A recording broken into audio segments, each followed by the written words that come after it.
Hey everyone, it's Joe Jacobi. We're here in Chattanooga at Greenspaces today, and I'm with Jim Frierson, who is the vice chair of the Green Committee appointed by Mayor Ron Littlefield, Chattanooga Mayor Ron Littlefield, who asked you to do what? He asked our entire committee, starting with Chairman Gene Hyde, to advise him on how to deliver on a commitment that the mayor had already made a year earlier. In '06, he had committed this city to be one of the U.S. cities that was willing to abide by the terms of what is really the Kyoto Protocol on climate change and greenhouse gases. Jim, what were the core elements that you looked at, and how did they come out in your opinion? Well, Joe, we weren't really sure how to go about this task. How to organize ourselves was really the first issue. This is a big deal. How are we going to get a handle on it?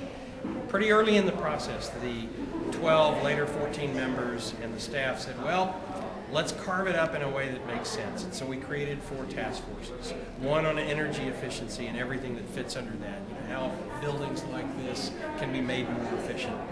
By the way, this is a showcase of green technologies, not as new construction, but as truly the renovation of an older building to become radically energy efficient.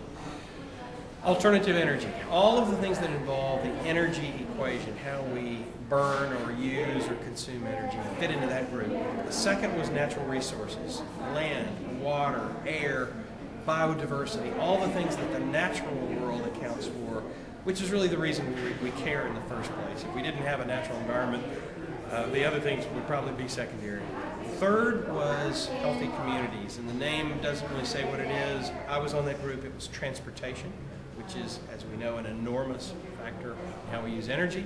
It was food and agriculture, an issue that people really cared a lot about in this community, and then a big issue of smart growth and how we plan and design and develop communities, and that includes many things. Finally, a group on education and policy. How do we educate folks in the community on what this is all about and the role they can play, and what role must government play? Government needs to do some of these things, but not all. And so the 4th group was looking at that.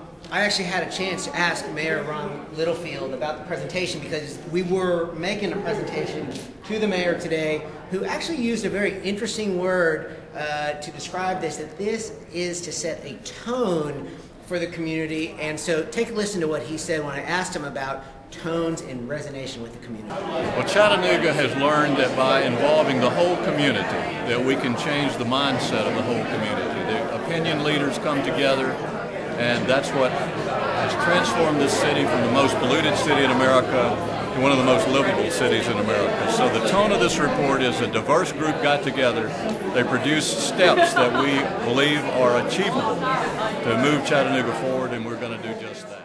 One of the things we're kind of looking at is if all 170,000 people who live in the city of Chattanooga did one thing each day for 365 days of the year, whether that would be turn off the light, whether it would be turn off the water, whether it would be just one small thing, then if you multiply 170,000 times 365, that comes up to the millions of things. And if you know the old concept, you can turn a drop of water into a stream turns into a river, and a river turns into an ocean. Millions of people, millions of things occurring will make a difference. When we see a presentation that involves sustainability, green living, made at the public level, it sometimes feels way up there. Very atmospheric. What's the next step? How do you get the average person, the average Chattanoogan, many of whom are struggling right now and are looking closely at their own finances and at their own sustainability, you know, and how do I just survive? How do we get them to buy into it? What is that balance between results and process? Joe, sustainability is a great term in some ways because it's so inclusive, but it can also be frustrating because people go, what does that mean exactly? I like the sound of it. It's like background music. It sounds good, but what am I supposed to do in response to it? What we have done with this report is really not try to define that all over again, but to make it meaningful at the level of community, neighborhoods, where people work, where they go to school, city government, county government, all of the things that really make up a community, all the economic activity, all the daily activity of individuals, of groups that collectively makes for a carbon footprint. One of the emerging, interesting issues for me about all this is the challenges and the opportunity, how multi-generational they are.